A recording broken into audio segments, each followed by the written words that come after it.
मैं मनु कुमारी आपका स्वागत करती हूँ अपने चैनल में। आज हम लोग रामधारी सिंह दिनकर की महत्वपूर्ण रचनाओं के बारे में पढ़ेंगे।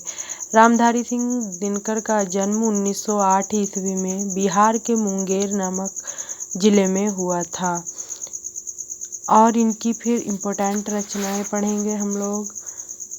सबसे पहले निबंध संग्रह। निबंध संग्रह है मिट्टी की ओर, अर्धनारीश्वर, रेती के फूल, उजली आग, संस्कृति ग्रंथ फिर हैं। संस्कृत के 4 अध्याय, भारतीय संस्कृत की एकता। फिर आलोचना ग्रंथ है शुद्ध कविता की खोज।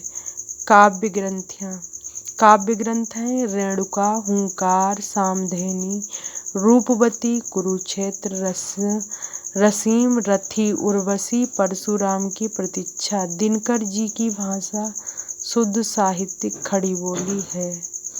यहाँ से ध्यान रखने वाली हैं, ये काव्य ग्रंथ इम्पोर्टेंट है, इनको याद रखना है। रेणुका, हुंकार, सामधेनी, रूपवती, कुरुक्षेत्र इम्पोर्टेंट रचना है, ठीक है।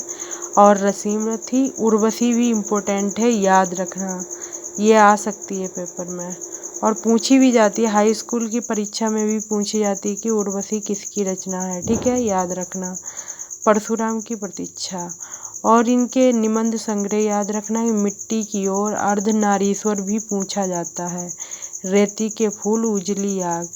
अर्धनारीश्वर, रेती के फूल इम्पोर्टेंट रचना है, इसको याद रखना, ठीक है, ये इम्पोर्टेंट है। और इनका जन्म कहाँ हुआ था, गांव का नाम याद रखना, बिहार के मुंगेर नामक जिले में हुआ था, ठीक है, याद रखना, इम्पोर्टेंट है। नमस्ते।